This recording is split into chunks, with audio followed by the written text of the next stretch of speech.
आप सभी को नमस्कार नमस्कार। साथियों। मैं हूं हरि प्रकाश। हमारे साथ डॉक्टर भगत हैं, जिनकी कविताओं को आज हम सुनेंगे और साथ में एक नया प्रयोग करेंगे, जिसमें हम उनकी कविताओं के सार को समझेंगे, कविताओं का विश्लेषण करेंगे। और सबसे अच्छी बात है कि आज का जो ये एपिसोड है, इस एपिसोड में खासकर जो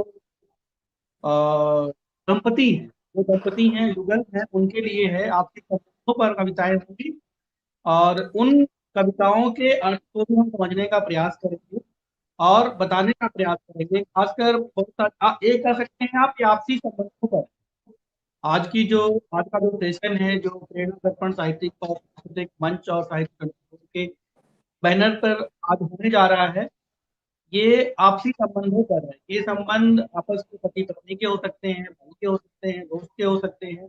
तो उन संबंधों में बहुत सारी चीजें रह जाती हैं जो हम कह नहीं पाते हैं चाह करके भी। और कई बार तो नाराजगी हो जाती है और कुछ और प्रॉब्लम हो जाती है, तो जो बातें हो नहीं पाती हैं, जिससे समय तो खराब होता है, डेट जो होता है वो अनप्रोडक्टिव हो जाता है, आपसी संबंधों में फर्क पड़ता है। तो इन सारी चीजों को समझने के लिए हम डॉक्टर भगत की कविताओं को सुनेंगे, उसका विश्लेषण भी करेंगे और उनके ही द्वारा जो कविताओं का विश्लेषण है, उनके द्वारा ही सुनेंगे।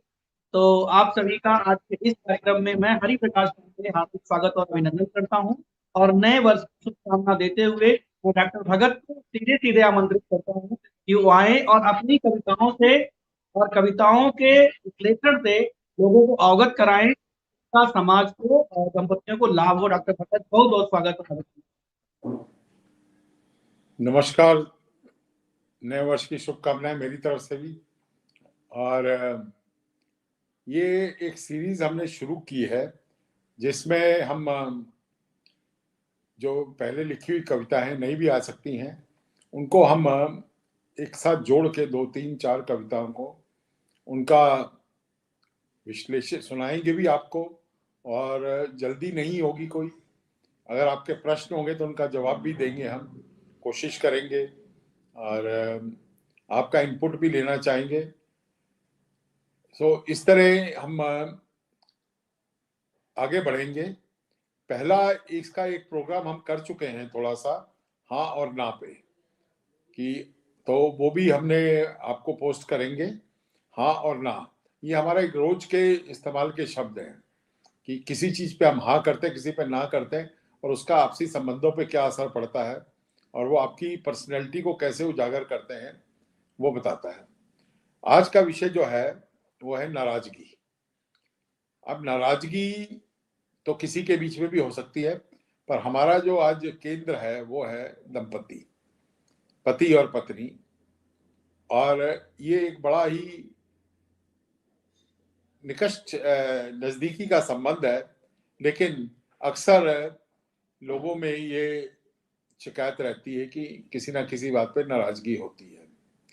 अब नाराजगी पे हमने कई कविताएं लिखी। एक पहली कविता थी नाराजगी लंबी कहानी अधूरी कविता, यानी कि किस्सा तो लंबा है और लेकिन इसका कोई समाधान नहीं है।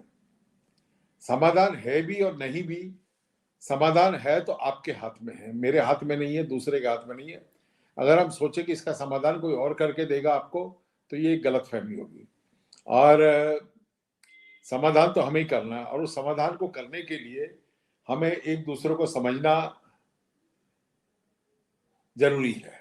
और वो जरूरी के लिए बात वही है कि क्या हम दूसरे को सुधार सकते हैं। सारी उम्र बीत जाएगी, आप अपने साथी को नहीं सुधार सकते, लेकिन आप खुद तो सुधर सकते हैं अगर आप इस बात को समझेंगे कि कैसे दूसरे का सुनना होता है।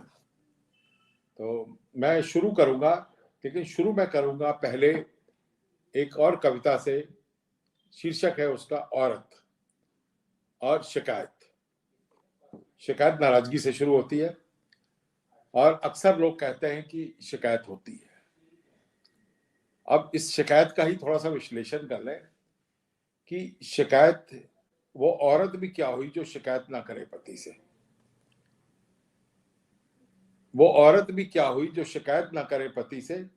ये कोई नाराजगी नहीं होती, ये कोई नाराजगी नहीं होती, ये तो हक है उसकी चाहत का। वो आपको चाहती है तभी तो ये हक रखती है आपको शिकायत करने का, आपसे नाराज होने का। अपना समझती है तभी तो कहती है, अपना समझती है तभी तो कहती है, नहीं तो नहीं कहेगी। वो किसी और से बात करेगी क्या? अपना समझती है तभी तो कहती है। ये तो एक अदा है उस हसीन दिल की, ये तो एक अदा है उस हसीन दिल की, जो चाहती है कह देती है तुमसे। गौर करिएगा, जो चाहती है कह देती है तुमसे, हाँ एक खास अंदाज में कहती है, उस अंदाज को हम शिकायत कहते हैं। हाँ एक खास अंदाज में, और उस अंदाज को हम शिकायत कहते हैं। शिकायत वो सबसे नहीं करती है। गौर करिएगा, बिल्कुल। ये जो शिकायत आपसे कर रही है वो हर एक से नहीं करती है, सिर्फ तुमसे करती है। जरा सोचिए, अगर तुमसे नहीं करेगी तो किससे करेगी? अगर आपसे नहीं करेगी तो किससे करेगी? गौर करने की बात है कि करेगी तो उसी से जिससे कुछ आस होती है। आप उसी के पास जाते हैं शिकायत लेके जिससे कुछ आस होती है, नहीं तो शिकायत नहीं करेंगे आपसे। करेगी तो उसी से जिससे आशा होती है, करेगी करेगी तो उसी से जिससे लगाव होता है। जिससे लगाव होता है, आशा होती है, शिकायत उसी से करेगी। शिकायत उससे उससे तो ना करेगी जिसको जानती नहीं है। जिसको वो जानती नहीं है उससे शिकायत नहीं करेगी। हाँ अगर वो किसी और से आपकी शिकायत कर रही है तो सोचना पड़ेगा। जो शिकायत उसको आपसे करनी चाहिए, अगर वो किसी और से कर रही है तो सोचना पड़ेगा क्या कमी है, क्या कमी है तुम में जो किसी और पे विश्वास कर रही है। क्या कमी है तुम पे जो किसी और पे विश्वास कर रही है। बस ये समझ लीजिए कि ये शिकायत जो है, नाराजगी जो है, ये एक अदा है उस हसीन दिल की। ये नाराजगी ये एक अदा है उस हसीन दिल की। शिकायत तो एक गहना है उस हसीना का, साथी का। शिकायत तो एक गहना है उस हसीना का, साथी का। समझोगे तो समझदार होगे। अगर इस बात को आप समझोगे तो समझदार होगे, नहीं तो इस बात की शिकायत करते रहोगे। नहीं तो इस बात की शिकायत हमेशा करते रहोगे कि शिकायत करती है। तो इसमें समझने की बात है कि आपसे को चाहती है, वो आपसे बात करती है, आपसे आशा करती है, तभी तो आपसे नाराजगी कर रही है, आपसे शिकायत कर रही है। बिल्कुल। और अगर आपके पड़ोसी से जाके शिकायत कर रही है तो आपको सोचना पड़ेगा कि आपके व्यवहार में क्या इतनी घोर कमी है कि वो किसी और से जाके शिकायत कर रही है आपकी। That means there is a communication gap between the two, and this communication gap should not be there. ये जो एक आपस में बातचीत का एक जरिया होता है, ये आपके बीच में टूट रहा है और तभी वो किसी और के पास शिकायत करने जाती है। नहीं तो सबसे पहले तो आपसे, और आप में भी वो एक हिम्मत होनी चाहिए, एक सोच होनी चाहिए, एक रिसीविंग एंड होना चाहिए कि आप उसकी शिकायत को समझें, सुने और समझें। हो सकता है कई शिकायतें आपको फालतू की लगे, लेकिन बिल्कुल। अब आप इतने समझदार तो नहीं होंगे कि दुनिया की सारी बातें समझते हैं। आप सारे वेद नहीं जानते, सारे पुराण नहीं जानते, तो आप औरत को पूरा आप कैसे समझ सकते हो? ये बात समझने की है। तो वो आपसे तभी शिकायत कर रही है, और अगर आपको उसकी बात समझ में नहीं आ रही तो भी समझने की कोशिश करिए। जब समझेंगे तो हो सकता है उसके पीछे कोई सार हो। सर अगर ये समझ, हाँ एक चीज मैं यहाँ कहना चाहूंगा, कई बार ऐसा लगता है कि औरत कई बार समझाने का प्रयास भी करती है, कहना भी चाहती है, जो भी होती है, लेकिन कई बार क्या होता है कि जो पुरुष होता है ये उसको बहुत अधिक सीरियस लेकर के जो है और आगे बढ़ता है। तो क्या इसे किस रूप में देखा जाता है? देखिए, पुरुष को अपना गुरूर होता है और स्त्री को अपना एक कहने का हक होता है। अब वो अगर अपने गुरूर में या अपनी ईगोज में या अपना वर्चस्व दिखाने के लिए अगर आप दूसरे की बात नहीं सुनेंगे तो कन्फ्लिक्ट जोन्स तो क्रिएट होंगी, और ये कन्फ्लिक्ट जोन्स एक हाथ से नहीं होती हैं, ये दोनों तरफ से होती हैं। सादी भाषा में अगर मैं इसको कहूं कि try to understand, she is just communicating her desires, she is just communicating her desires to you, she loves you and loves you only. That is why she is communicating to you. बाकियों से तो मजाक करेगी, हंसी करेगी। हाँ, आपको कई बार ये शिकायत होती है कि वो आपसे सिर्फ शिकायत करती है, हंसती दूसरों के साथ है, तो वो स्टेज भी क्रॉस की जा सकती है। चलिए, इससे हम आगे बढ़ते हैं। अब हम दूसरी कविता को लेते हैं, जिसका नाम है नाराजगी। नाराजगी एक लंबी कहानी अधूरी कविता, जिसका मैंने जिक्र किया था। ये कविता लगभग मैंने 2 वर्ष पहले लिखी थी, और इसमें बहुत सारे पहलू का जिक्र किया गया है। तो पहले हम कविता करते हैं और फिर उसका विश्लेषण भी करेंगे। नाराज रहते रहते कई दिन गुजर जाते हैं जिंदगी के। नाराज रहते रहते कई दिन गुजर जाते हैं जिंदगी के। नाराज रहकर कई बात करने से भी रह जाते हैं। जिन दिनों आप नाराज होते हैं, जो आप कई बात कहना चाहते हैं वो कहने से भी रह जाते हैं। नाराज होकर आप कुछ मांगने से भी रह जाते हैं। जो आप मांगना चाहते हैं वो आप मांग भी नहीं पाते, क्योंकि आप नाराजगी के दौर में हैं। कई बार तो नाराज होकर होने के बाद कई बार तो नाराज होने के बाद हम ये भी भूल जाते हैं कि नाराज किस बात पर हुए थे। नाराजगी को इतना दिल से लगा लेते हैं कि हम ये भी भूल जाते हैं कि नाराज किस बात पर हुए थे। अजीब शब्द है नाराजगी, अजीब शब्द है नाराजगी, और अजीब स्थिति है नाराजगी। अरे अजीब स्थिति है नाराजगी। कई बार तो ये समझ में नहीं आता कि वो नाराज क्यों है। देखिए, अगर आप पिछले किस्सों में कईयों में जाएंगे तो कई बार ये भी समझ में नहीं आएगा कि वो नाराज क्यों है। शायद कोई आशा रही होगी, शायद कोई आशा रही होगी जो हम नहीं समझ पाए, जो पुरुष नहीं समझ पाया या पत्नी नहीं समझ पाई कि नाराजगी क्या है, किस बात पे है। कोई आशा रही होगी, या अनजाने में। दूसरा कारण हो सकता है कि या अनजाने में हमने कुछ कह दिया, कुछ कर दिया, लेकिन हमने ऐसा चाहा नहीं था हमने। और इस चक्कर में परेशान वो भी है और सोच हम भी है कि ऐसा क्या हो गया कि वो नाराज क्यों है। चलिए आगे बढ़ते हैं। सर, कुछ लोग हमें देख रहे हैं, मैं बता दूं, नाम लेना जरूरी है। हमारे बीच में डॉक्टर देवेंद्र कौर हैं, जो देख रही हैं, संजय मल्होत्रा जी हैं, सुनीला जी नारंग जी जी हैं, जी। जी हैं, और हाँ जी, संजय मल्होत्रा जी हैं, समी भाई सबका हैं। स्वागत है। सभी का स्वागत है। बिल्कुल बिल्कुल। तो ये जो जाने अनजाने में कई बार नाराजगी हो जाती है, जिसको हम खुद भी नहीं जानते कि नाराज क्यों है। बस सामने एक नाराज सा चेहरा दिखता है। कुछ दिन और कट जाते हैं नाराजगी में, कुछ दिन और कट जाते हैं नाराजगी में, इस छोटी सी जिंदगी के। जिंदगी को बहुत लंबी नहीं होती है, लेकिन ये जो नाराजगी का दौर है, इस चक्कर में कुछ दिन और कट जाते हैं जिंदगी के। चाहते थे, चाहत तो सबकी होती है, चाहते थे बाहों में बाहें डालकर घूमे, पास बैठकर रोज की बात कर ले, पास बैठकर रोज की बात कर ले, आगे बची जिंदगी के बारे में सोच ले, आगे बची जिंदगी के बारे में सोच ले। पर इस कमबख्त नाराजगी के चक्कर में कुछ नहीं हो पाता है। इस कमबख्त नाराजगी के चक्कर में, क्योंकि कम्युनिकेशन ब्रेकडाउन हो जाता है, कुछ नहीं हो पाता है। सारा दिन इशारों में या हाँ या ना में बात होती है, यानी एक सिर्फ सिग्नल्स में बात होती है, या हाँ या ना में होती है, और जो आप कहना चाहते हैं वो कह नहीं सकते, और आगे का फ्यूचर भी डिस्कस नहीं कर सकते। वो नाराजगी का दौर चल रहा है। एक छोटा सा कमरा होता है, एक छोटा सा कमरा होता है, दो अनजाने लोग बैठे हैं। एक छोटा सा कमरा है, दो अनजाने लोग बैठे हैं। दोनों सोच रहे हैं पहले कौन बोलेगा, दोनों सोच रहे हैं पहले कौन बोले। पिछली बार मैंने शुरू किया, इस बार उसकी बारी है। पिछली बार मैंने शुरू किया, इस बार उसकी बारी है कि पहले कौन बोलेगा। यानी इसमें भी एक कंपटीशन हो जाता है। सर, पिछली थोड़ा बार सा मैंने रोकूंगा। गलती मानी, इस बार सर, 30 सेकेंड के रोकूंगा आपको।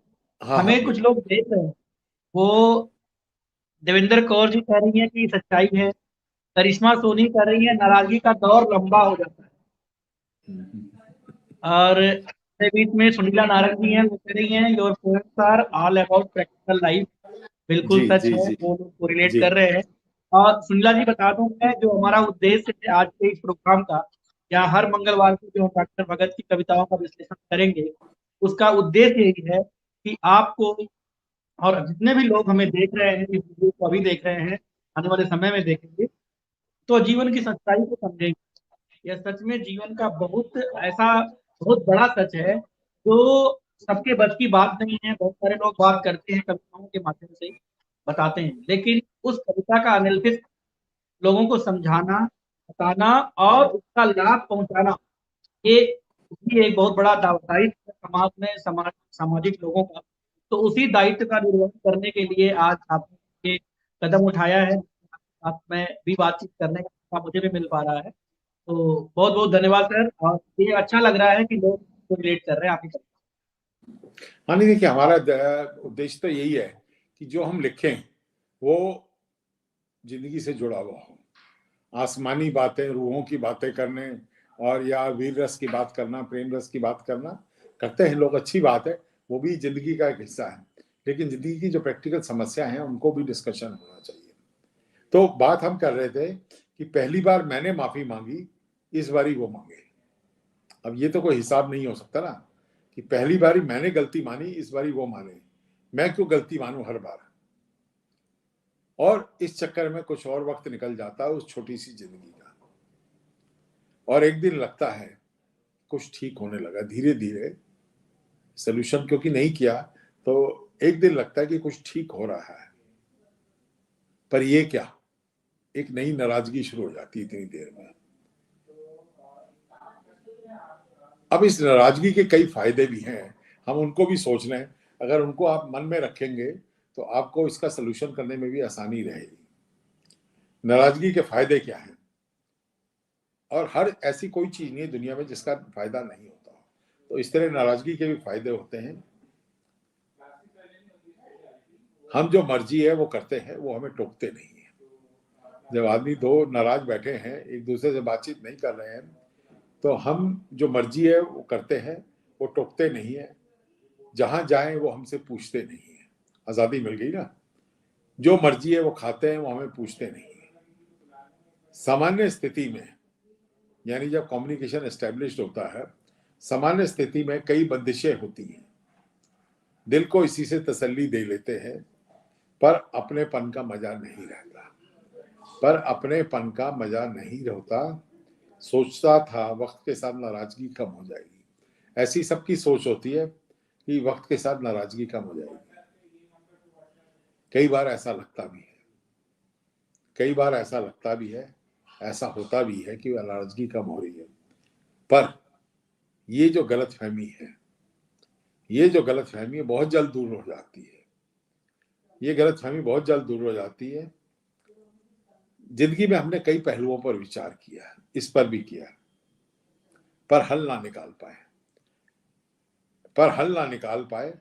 दो इंसान हैं, जरा सोचिए, जरा सोचिए, दो इंसान हैं,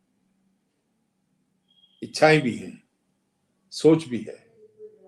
दो इंसान हैं, इच्छाएं भी हैं, सोच भी है, विचार भी है,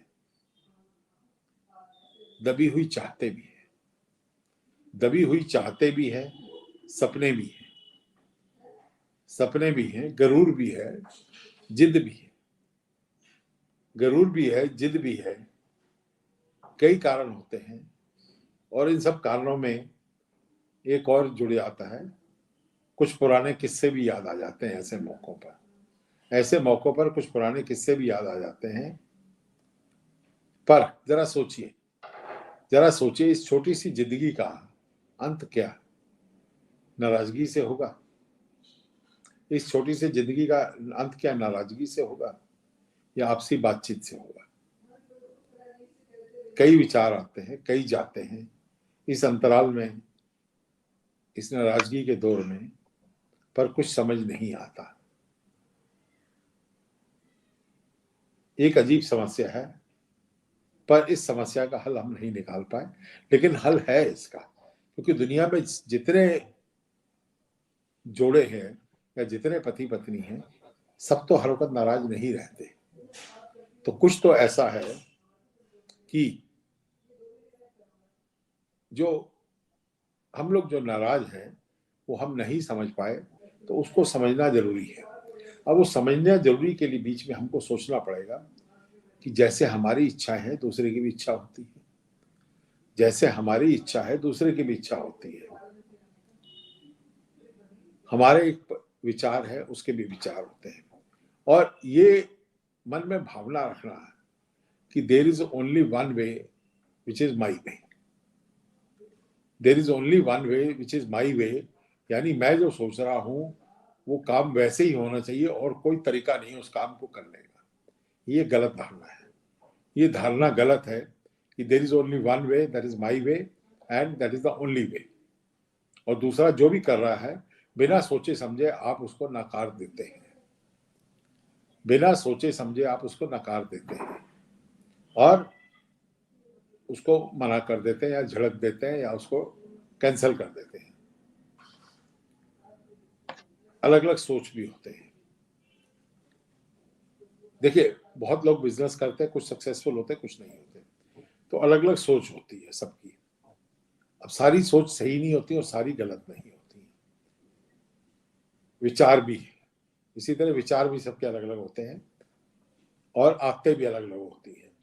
कोई जल्दी सोना चाहता है, कोई देर से सोना चाहता है, कोई जल्दी उठना चाहता है, कोई देर से उठना चाहता है। किसी की इच्छा होती है कोई उसको चाय बना के दे, किसी की इच्छा होती है कोई डिस्टर्ब नहीं करे। लेकिन काम की गृहस्थी की जिम्मेदारियां भी होती हैं, साथ रहने की जिम्मेदारियां भी होती हैं, दबी हुई चाहते भी होती हैं, दबी हुई चाहते भी होती है जो, क्योंकि आप नाराज हैं, आप नाराज हैं तो इसलिए कम्युनिकेशन एस्टेब्लिश नहीं हो रहा है। क्योंकि कम्युनिकेशन एस्टेब्लिश नहीं हो रहा है तो जो दबी हुई चाहते हैं उनका जिक्र नहीं हो पाता। सपने भी हैं, सपने आपके थे कुछ करने के, जरा सोचिए, सपने उसके भी हैं कुछ करने से, कुछ बनने के, कुछ पाने के, कुछ चाहने के। सपने आपके हैं तो सपने उसके भी हैं। आपकी ईगो है तो ईगो उसकी भी है। आप जिद्दी हैं तो वो भी जिद्दी हो सकते हैं। कई कारण होते हैं और पुराने किस्सों को बार बार आगे लाने से भी नुकसान होता है। पर यह भी सोचना जरूरी है कि क्या अंत नाराजगी से ही करना है। इस छोटी से जिंदगी के कितने हिस्से हैं, कितना बड़ा सर हिस्सा ये हम नाराजगी। एक हाँ कमेंट आया है। हाँ, जो जैसा है वैसा ही स्वीकारे तो कुछ नाराजगियां दूर की जा सकती है। बिल्कुल सही बात है कि अगर आपने किसी को अपना लाइफ पार्टनर बनाया है तो उसको सुधारने की कोशिश क्यों कर रहे हो आप, उसको अपने मिजाज में डालने की कोशिश क्यों कर रहे हो। एक दिन दो दिन तो होगा लेकिन कहीं ना कहीं तो कन्फ्लिक्ट होगी और ये दिक्कत आएगी। तो हम इसको और भी आगे लेंगे और लेकिन मैं इसमें गुलजार की कुछ पंक्तियां जोड़ना चाहता हूं। उन्हें जिद थी कि हम बुलाएं, गौर से सुनिएगा, उन्हें जिद थी कि हम बुलाएं, हमें उम्मीद थी कि वो पुकारे। उन्हें जिद थी कि हम बुलाएं, हमें उम्मीद थी कि वो पुकारे। है नाम होठों पर अब भी, है नाम होठों पर अब भी, बट लेकिन आवाज में पड़ गई दरार कहीं। जो आवाज जा रही थी वहां तक उसमें कहीं दरार आ गई है। अब ये दरार सोच की है, ठीक है ना। और इसको आगे कैसे, इसका क्या कारण है, क्यों होता है ये तकरार, क्यों होते हैं। एक कारण तो हमने बता दिया कि अल्टरनेटिव्स को एक जिंदगी में स्थान देना बहुत जरूरी है। जिंदगी में अल्टरनेटिव्स को स्थान देना बहुत जरूरी है कि डोंट ट्राई टू इंसिस्ट कि there is only one way, that is my way. कभी हाँ जी कह के तो देखो, या कभी ये कह के तो देखो, जैसा आप कह रहे हैं हम वैसा ही करेंगे। और बाद में आप डिस्कस भी कर सकते हैं। एक बारी अगर कुछ लग भी रहा है तो एक बारी कह के तो देखिए कि जैसा आप कह रहे हैं वो ठीक है, हम करते हैं उसको, है ना। और फिर मौका देख के आप कहीं डिस्कशन करके उसको, अगर आप बहुत ही कीन हो और आपका तजुर्बा कहता है कि आप ठीक हो तो आप उसको आराम से कम्युनिकेट करिए। ऑन द स्पॉट जो है नकारना जो होता है वो डिजास्टर्स होता है। और किसी को सेंटेंस भी पूरा नहीं करने देना। जब आपसी बातचीत हो रही होती है, झगड़ा हो रहा होता है या कम्युनिकेशन हो रहा होता है, तो अगर आप किसी को सेंटेंस पूरा नहीं करने देंगे तो एक फ्रस्ट्रेशन हो जाती है। जब आप सुनने की शक्ति नहीं रखते हैं तो एक फ्रस्ट्रेशन हो जाती है, ठीक है ना। बिल्कुल। और वो जो फ्रस्ट्रेशन है वो बिल्डअप होकर नाराजगियों के दौर में चली जाती है। तो ये फ्रस्ट्रेशन नहीं होने दीजिए, दूसरे को कहने का मौका दीजिए, उसकी बात सुनिए और मुस्कुरा के सुनिए। और जरूरत पड़े एक तरीका और भी होता है ये जतलाने का कि जो आप कह रहे हो वो गलत है, आप उनकी बात सुनिए पूरी और फिर उसको प्यार से रिपीट करिए। अगर वो बात ऑब्वियसली गलत होगी तो दूसरा आदमी वहीं पे उसको चेंज कर देगा। मेरी बात समझ रहे ना, कि अगर आपको लगता है कि किसी ने कोई स्टेटमेंट दी है, ये आप वैसे भी कहीं पे भी इस्तेमाल कर सकते हैं, शॉप में है, मॉल में है, या किसी से बात कर रहे हैं और somebody has talked irrational, तो आप बात सुनिए, उसकी पूरी बात सुनने के बाद आप उस बात को रिपीट करिए।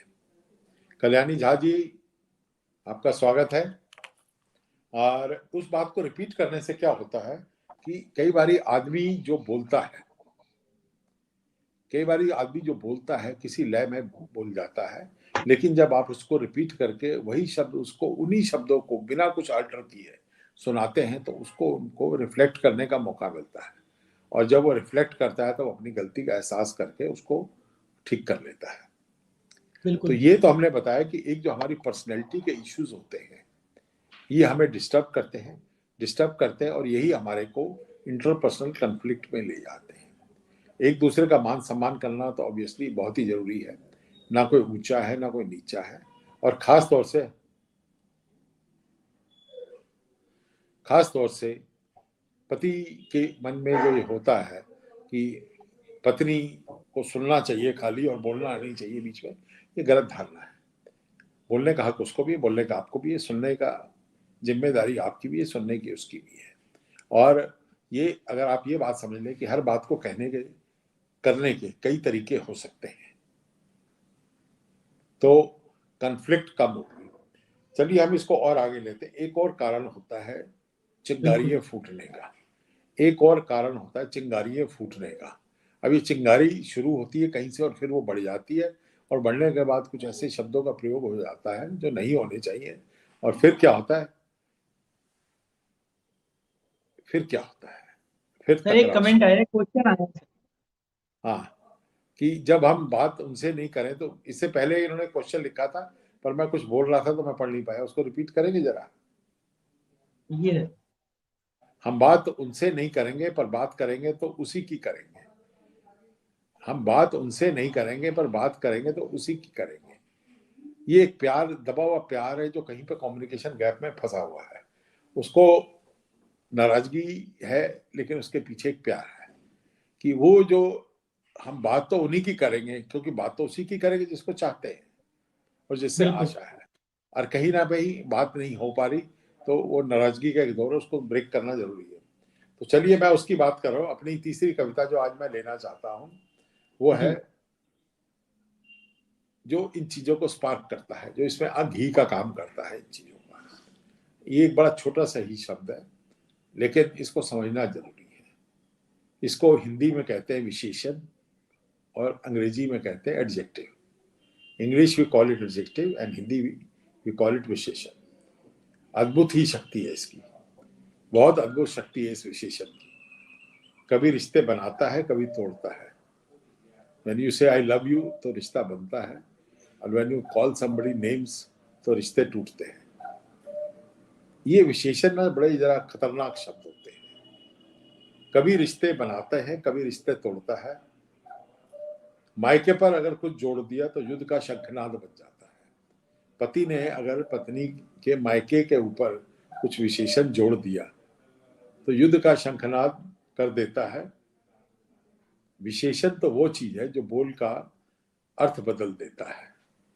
गौर करिएगा, हम में से कितने लोग अपनी रोज की भाषा में, कम्युनिकेशन में, चाहे वो घर में हो, अब एक शब्द ये जैसे कह रहा क्या पागलों की तरह बिहेव कर रहे हो, अब पागल शब्द को आपने विशेषण के साथ की तरह उसके जोड़ दिया तो रिएक्शन तो आएगा आएगा। सुअर। आएगा। अब एक जो नाउन है, नाउन को आपने विशेषण में बदल दिया, सुअर की तरह। तो ठीक है ना। तो ये जो विशेषण है ना, बड़ा खतरनाक शब्द है। विशेषण बोल का अर्थ बदल देता है और उसको विशेष बना देता है। एक सिंपल से शब्द को वो विशेष बना देता है। शांत बैठे को गुस्सा दिला देता है, शांत बैठे को गुस्सा दिला देता है, और गुस्से वाले को शांत भी कर देता है कभी कभी, और गुस्से वाले को शांत भी कर देता है, गलतफहमी भी पैदा कर देता है। ये जो विशेषण है ना, ये गलतफहमी भी पैदा कर देता है। सड़क चलते कुछ बोलकर तो देखो किसी को, सड़क चलते किसी को बोलकर तो देखो, और फिर देखो क्या हाल होता है। पत्नी के मायके वालों पर कुछ भी विशेषण लगा दो, ध्यान रखना इस बात का हमेशा कि पत्नी के मायके वालों पर कुछ भी विशेषण लगा दो, अच्छा या बुरा, अच्छा या बुरा, गौर करिएगा, हमेशा गलतफहमी की आशंका रहती है। अच्छा बोला तो भी ये समझा जाता है कि कटाक्ष में कहा है, और अगर आपने गलत जोड़ा ही है तो फिर तो शामत आई है। हमेशा गलतफहमी की आशंका होती है। पत्नी को अगर विशेषण की आदत ना हो, पत्नी को अगर विशेषण की आदत ना हो और अगर आपने लगा दिया तो भी चिंगारियों की गुंजाइश होती है, तो भी चिंगारियों की गुंजाइश होती है। कम उम्र वाले को अगर आपने बुजुर्ग कह दिया, कम उम्र वाले को अगर आपने बुजुर्ग कह दिया, नाराजगी भी होगी और पलटवार भी हो सकता है, नाराजगी भी हो सकती है। वैसे सब संस्कारों की बात है, वैसे सब संस्कारों की बात है। अच्छे संस्कार, परिवार और पढ़ाई, अच्छे संस्कार, परिवार और पढ़ाई, अच्छी संगत अच्छा बोल सिखाती है। अच्छे बोलेंगे, अच्छा देखेंगे, मधुर बोलेंगे, दोस्त बनेंगे, मुस्कुराहट होगी। अगर आप फालतू के विशेषण नहीं लगाएंगे तो दोस्त आपके ज्यादा बनेंगे, मुस्कुराहट भी आएगी। बुरा विशेषण लगाओगे, बुरा वापस आएगा। आपने किसी को बुरा विशेषण बोला, वो आपको बुरा जवाब में देगा। तुम सुधरोगे या बिगड़ोगे तुम पर है। बात वही आ जाती है शुरू में कि हम दूसरे को सुधारने चले हैं, सारी उम्र बीत गई, हम ना सुधार पाए। और अगर यही कोशिश करके हम खुद सुधर गए होते तो ये नौबत ही नहीं आनी थी। किसी को गलत शब्द कहकर क्या सिद्ध कर पाओगे आप? जरा सोचिए, किसी को जब आप गलत शब्द कहते हैं तो क्या सिद्ध कर पाएंगे? अपना गुरूर शांत करेंगे या अपने आप को ऊंचा दिखा रहे हैं? लेकिन गलत शब्द बोल के तो आप अपनी संस्कृति, नीच संस्कृति को दिखा रहे हैं। उसका नीचा दिखाओगे क्या, या कुछ और ही होगा? ये जो हमारे संस्कार है, बोलोगे तो तुम वही, लेकिन बोलोगे आप तुम वही जो आपके संस्कार है, और जो आपको माँ बाप या आपकी पढ़ाई ने और आपके स्कूल ने या आपके जो अड़ोस पड़ोस के लोग बोलते हैं वही सिखाते हैं। तभी कहते हैं कि शादी करनी है तो ऐसे परिवार में करो जिसके संस्कार अच्छे होते हैं। आजकल थोड़ा फैशन चेंज हो गया ना, खाली लड़का लड़की एक दूसरे को देख के ही पारिवारिक संबंधों की बात करते हैं, लेकिन वहां पे संस्कारों की बात नहीं होती है। दोहरे मायने के शब्द नहीं बोलिए कभी भी। दोहरे मायने के शब्द, जहां पे आप एक अच्छा कम्युनिकेशन बनाना चाहते हैं, दोहरे मायने के शब्द ना बोलिए। जिनके साथ रहोगे वैसा ही बोलोगे। संज्ञा को विशेषण बनाने में कुछ वक्त नहीं लगता है। जैसे तुम बोलोगे बच्चे भी वैसे ही बोलेंगे, जैसे तुम बोलोगे बच्चे भी वैसे ही बोलेंगे। सब वैसे ही सुनने को तैयार हो जाओगे। फिर जब बच्चे भी वैसे ही बोलेंगे तो आपको वैसा ही सुनने के लिए तैयार रहना है। जो बोओगे वही पाओगे आप। पुरानी कहावत है, जो बोया था सींचा था वही तो आपको मिलेगा। सब वैसा ही सुनने के लिए तैयार हो तो जो मर्जी टिप्पणी करो आप। अगर आप इसके लिए तैयार हो तो जो मर्जी टिप्पणी करिए, कोई मुश्किल काम नहीं है। अच्छे शब्दों की एक सूची बना लीजिए, अच्छे शब्दों की एक सूची बना लीजिए, 2-4 बार कोशिश करिए, उनका इस्तेमाल करिए, दुनिया बदल जाएगी। दुनिया बदलनी शुरू हो जाएगी। तो एक बात होगी कि आप पहले सुनना सीखिए, दूसरी बात टिप्पणी नहीं करिए, तीसरी बात अल्टरनेटिव्स को समझिए।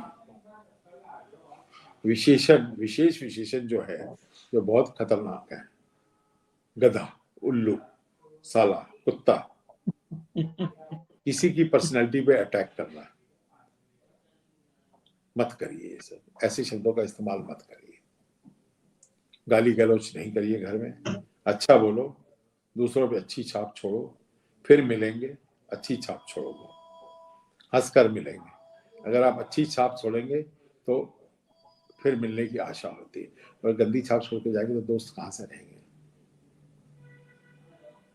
ये एक बात होगी कि देखिए बहुत सारे हैं, पति पत्नी के पारस्परिक संबंध में बहुत सारे पहलू हैं, सब तो नहीं लिए जा सकते। लेकिन एक बात कहूंगा कि जब नाराजगी लंबी है तो उसको सुलझाने का एक बहुत ही सादा सा तरीका, बिल्कुल। और जब नाराजगी लंबी बनती हैं या कुछ स्टेज पे चली जाती है, कोई सोल्यूशन नहीं है, तो एक गाना है ना फिल्मी, चलो आज फिर से अजनबी बन जाए दोनों। बिल्कुल। एक गाना है ना, चलो आज फिर से अजनबी बन जाए दोनों। यानी आपको अपने संबंधों को जो बिगड़ गए हैं, लेकिन आप दोनों एक दूसरे को चाहते हो क्योंकि, तो वो एफर्ट करना जरूरी होता है कि चलो एक बारी अजनबी बनते हैं। अब अजनबी लंबे टाइम के लिए, अजनबी का मतलब ये नहीं कि एक दूसरे को छोड़ के चले गए और अलग हो गए। अजनबी का मतलब है कि आपको एक रीस्टार्ट करना है। यार इसको मैं क्यों कह रहा हूँ ये बात, देखिए जब प्यार होता है, लड़का लड़की साथ में घूमते हैं, तब तो कोई शिकायत नहीं होती। बिल्कुल। शिकायत तभी होती है जब संबंध बन जाते हैं, जब आप एक बंधन में आ जाते हो, एक छत में आ जाते हो, जब आपकी और चीजें भी बारीकी से देखी जाती हैं और रिफ्लेक्शंस होते हैं एक दूसरे पे। हमने ऐसे ऐसे संबंध भी देखे, 6-6 8-8 साल पढ़ते हुए MBBS MD करते हुए लोग अच्छे संबंधों में रहे, लेकिन उसके बाद शादी हुई, और शादी हुई तो 2-3 महीने भी साथ नहीं रह पाए, क्योंकि अब जो पहले सब कुछ एक अच्छा दिखाने की चाह थी, अब अच्छा पाने की चाह शुरू हो गई। जहां तक संबंध था तो पहले सब कुछ एक अच्छा दिखाने की चाह थी, अच्छा बिहेवियर था, लेकिन शादी होते ही अच्छा पाने की चाह हो गई। तो देने की चाह से जब पाने की चाह में आप चले गए तो एक संबंधों में कटुता आ जाती है। तो इसीलिए वो बिल्कुल। कविता बहुत अच्छी है, वो जो गीत जिसने भी लिखा है, चलो आज फिर से अजनबी बन जाए हम दोनों। और जब आप उस दौर में जाएंगे, वो उस पर मैंने लिखा हुआ, फिर सुनाऊंगा कभी, क्योंकि आज का समय भी हम बहुत ज़्यादा नहीं लेंगे, नहीं तो लोग अगली बार से जुड़ना छोड़ देंगे हमारे साथ। तो इसमें यही होता है कि जब बात ज़्यादा हुई तो एक चाय का प्याला जो है ना, वो बहुत काम करता है, लेकिन वो घर का चाय का प्याला नहीं होता है।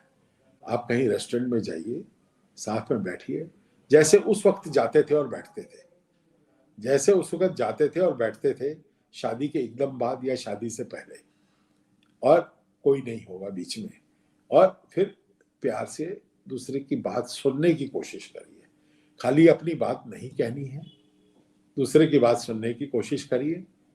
नाराजगी कम होनी शुरू हो जाएगी, एक ही झटके में खत्म नहीं होती है, पर जब दूसरे को ये लगता है कि मेरी बात सुनी जा रही है तो नाराजगी नहीं होगी। जब तक दूसरे को ये लगेगा कि मेरी बात नहीं सुनी जाती है और खाली अपनी बात कही जाती है, तो नाराजगी होती है। लेकिन फिर भी नाराजगी एक ऐसा शब्द है जिसका कोई परमानेंट इलाज नहीं है, तभी हमने कविता को शीर्षक दिया था, नाराजगी एक लंबी कहानी, अधूरी कविता। यानी कविता कभी पूरी हो ही नहीं सकती, ये तो किस्सा चलता ही रहेगा। ठीक है ना। तो बिल्कुल। ये हमने एक थोड़ा सा विश्लेषण किया और कुछ मोटे मोटे सोल्यूशन बताए कि आपको एडजेक्टिव्स यूज नहीं करने हैं, और अगर गलती हो गई है तो जल्दी से उसको कबूल कर लीजिए कि गलती हुई है। एक नाराजगी को अगले दिन नहीं लेके जाना है, वो नाराजगी रात की नींद के साथ ही खत्म हो जानी चाहिए। वो नाराजगी अगले दिन नहीं लेके जानी है, नाराजगी रात की नींद के साथ खत्म हो जाइए। और सुबह के जो चाय का प्याला होता है, फिर उसका महत्व बहुत है कि जब आप पिए तो मुस्कुराते हुए पिए, रात की बात का जिक्र नहीं करना है, पिछले दिन की बात का जिक्र नहीं करना है, ये बहुत जरूरी है। क्योंकि अक्सर ये चिंगारियों को कंटिन्यू करने के लिए तरीका बन जाता है जब आप पुरानी बातों का जिक्र बार बार करते हैं। और मायके पे चोट नहीं करनी है कभी भी, इधर मायके पे चोट नहीं करनी है, उधर माँ बाप पे चोट नहीं करनी है, दोनों ही बातें जरूरी हैं। और गलत शब्दों का प्रयोग नहीं करना है। और ये भी बात समझ लीजिए कि there is nothing absolute in this world. बिल्कुल। कि आप कहें कि आपने जो सोच लिया और आप इतने समझदार हो गए हैं कि आप जो कर रहे हैं वही एक तरीका सही है, दूसरा हो ही नहीं सकता। और हमारे जैसे लोग हैं वो तो हर बारी कुछ नयाई करना चाहते हैं। चाय बनाने के भी 100 तरीके बना रखे हैं हमने, ठीक है ना। ठंडे पानी में ब्रू करते हैं, गर्म में भी करते हैं, मसाले भी डालते हैं और नहीं भी डालते हैं, पर तरीके तो कई हैं, तरीके कहीं हैं और उनको एक्सेप्ट करना ये आपकी समझदारी में है। तो नाराजगी के इस दौर को खत्म करने की कोशिश जारी होनी चाहिए और जल्दी ही, और मैं आशा करता हूं कि हमारे दर्शक इस चीज को समझेंगे और आगे ले जाएंगे। अगला जो हम एपिसोड लेंगे अगले मंगलवार को, उसका शीर्षक जो अभी एकदम दिमाग में आ रहा है मेरे पास, वो है कि लाइफ आफ्टर 60s, बढ़ती उम्र के बारे में। ठीक है, तो बढ़ती उम्र में क्या करना चाहिए, कैसा करना चाहिए। ये सुनीला जी ने बिल्कुल सही कहा, लंबी नाराजगी रिश्ते में निराशा पैदा कर सकती है। नाराजगी लंबी तो होने ही नहीं देना है, ये तय कर लीजिए। बिल्कुल। अगर आप अपने साथी को चाहते हैं, अगर आप अपने साथी को चाहते हैं और छोटी सी जिंदगी के दिन खराब नहीं करने हैं, तो नाराजगी को कभी लंबा नहीं होने दीजिए, उसको छोटा ही करिए। आप सोच रहे हैं कि आपके नाराज होने से दूसरे को बात समझ में नहीं आ जाएगी, जो आप समझा रहे थे और तब भी समझ में नहीं आई, तो गलती कर रहे हैं। नाराजगी से कोई बात समझ में नहीं आती। नाराजगी से कुछ चीजें सप्रेस हो सकती हैं, लेकिन सप्रेस चीजें जो है वो फिर से जख्म बन के उभर आती हैं जब भी मौका मिलता है। वो घाव जो आप सोचते हैं वक्त भर देगा, वो घाव जो वक्त की धूल से आपको लगता है कि भर गए हैं, वो अगली चोट पे उससे खतरनाक तरीके से असर करेगा। तो सर मुझे लगता है नाराजगी और जो मनाने का तरीका है वो दोनों एक साथ है और चलता रहेगा। और ये न तो नाराजगी बंद होने वाली है और न तो, लेकिन आपको क्या करना है, हर दिन नाराजगी को ठीक करने के लिए, सुलझाने के लिए अलग अलग तरीके अपनाने हैं। और इसी तरह शायद इसी बिल्कुल का नाम जिंदगी है। इसी का नाम जिंदगी है, तभी तो चलेगा। अगर नाराजगी नहीं होगी तो जिंदगी नीरस हो जाएगी, ये मैं बता दूं। सर ठीक है, सर आपकी दूसरी किताब का भी नाम जो है वो जिंदगी है। जिंदगी। तो अभी हाँ, आपकी किताब आएगी, मैं दर्शकों को बता दूं कि आपकी जो दूसरी किताब अभी आने वाली है महीने वो रिलीज होगी और अंतिम स्थिति में है, बनने के तैयार होने वाली है, आने वाली है। उसका नाम जिंदगी है। उसमें इस तरह की कविताएं भी देखने को मिलेंगी। तो बहुत ही अच्छा सेशन रहा अपने अपने कविताओं का। हमने लगभग 45 मिनट बात की कविताओं के ऊपर, केवल 3 कविता का विश्लेषण किया और अपने जीवन में आत्मसात करने की कोशिश की। और जितने भी लोग देख रहे हैं अभी मुझे या आपको सुन रहे हैं, कमेंट बड़े अच्छे आ रहे हैं सर। नाराजगी दूध के उफान की तरह होती है जो प्यार का मनुहार पाते ही दूर हो जाता गैस बंद करनी होती है नीचे से गैस बंद कर देंगे, दूध का उफान खत्म हो जाएगा। अक्सर क्या होता है कि एक नाराजगी के ऊपर दूसरी चोट कर देते हैं, दूसरी के बाद तीसरी चोट कर देते हैं। है। और तो रूपा कुमारी और भी लिखती हैं आगे, नाराजगी प्रेम का एक छोटा सा रूप भी है। हमने तो कहा, यहीं से तो शुरुआत की थी हमने।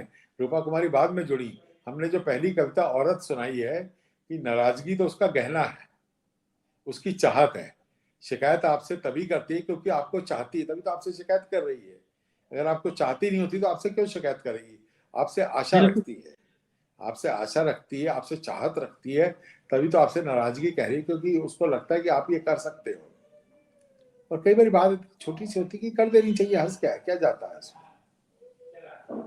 चलिए दौर खत्म करते हैं। लेकिन अब मैं बता दूं कि अब हमने हरिप्रकाश जी को समझाया है साथी 24 में, क्योंकि मैं हमेशा उभरते हुए लोगों को एनकरेज करता हूँ, चाहे वो उभरता हुआ मेरा स्टाफ होता है, चाहे डॉक्टर्स होते हैं, चाहे इधर होता है। तो कुछ लोग जो कविताएं कुछ लिखते हैं लेकिन अभी छपवा नहीं पाए हैं, वो हमें भेज दें। मैं जब भी अपनी पुस्तक निकालता हूँ तो उसमें पीछे उसके नए कलाकारों की कुछ कविताएं हमेशा होती हैं। पिछली पुस्तक जो थी अभिव्यक्ति, उसमें भी पीछे 5-6 कविताएं दूसरे कलाकारों की थी, और इस वाली में भी हमने 6 कविताएं मेरे ख्याल हमने दूसरे कलाकारों की डाली हैं जिंदगी, और इसके बाद भी जो पुस्तक आएगी, तो इस तरह आप जो पुस्तक नहीं छाप पा रहे हैं लेकिन आप चाहते हैं कि आपकी बात दूसरे लोगों तक जाए, तो आप हरि प्रकाश जी को साहित्य 24 पे वो कविताएं भेज दें, तो हम अगली किताब, आपका प्रेशर पड़ेगा तो जल्दी ही छाप देंगे उससे अगली भी। तो मेरी कविताएं तो लिखी हुई हैं, मेरी तो कविताएं पता नहीं कितनी है मैंने लिखी हुई हैं, बस एक छपेगी तो उसके बाद दूसरे की तैयारी करेंगे हम लिखने की। ठीक है, तो बिल्कुल मैं आशा करता हूँ कि लोग जो अपनी कविताएं भेजना चाहते हैं वो हमें भेजेंगे और हम उनके नाम से ही उनको छापेंगे। बिल्कुल ठीक है हरि प्रकाश जी। बिल्कुल बिल्कुल, जिन लोगों ने अभी सुना है और अपनी कविताएं भेजना चाहते हैं वो स्क्रीन पे नंबर भी है, और या हमें पर्सनल संपर्क करके अपनी रचनाएं व्हाट्सएप कर सकते हैं हमें, जिसको हम अगले अगले अंक इसके अगले अंक वाले में जगह दे पाएंगे। इस अंक में हमने जगह दे दिया है लोगों को, और इस अंक में संभव नहीं है, लेकिन इसके बाद वाले अंक में हम जगह दे पाएंगे। चलिए विदा लें हम सबसे। बिल्कुल, नमस्कार अब जी। समय आ गया है कि डालें। और बहुत ही अच्छा और इंटरेक्टिव सेशन रहा, लोगों से बात करके भी मजा आया। लोगों का यही तरीका होता है बात करने का, जब संवाद दुतरफा होता है, दोनों तरफ से जब बातचीत होती है तो वो कमेंट्स आते हैं, तो हमें समझने का प्रयास करते हैं, हमें समझाने का प्रयास करते हैं। तो यही चीज जीवन में चलते रहना चाहिए। बहुत ही अच्छा रहा आज का session। हम अगले चलिए शुभ मंगलवार को रात्रि। फिर किसी और विषय पर बात अगले करेंगे। मंगलवार को फिर मिलेंगे। ठीक है। बहुत बहुत धन्यवाद सर आपका बहुत समय देने के लिए।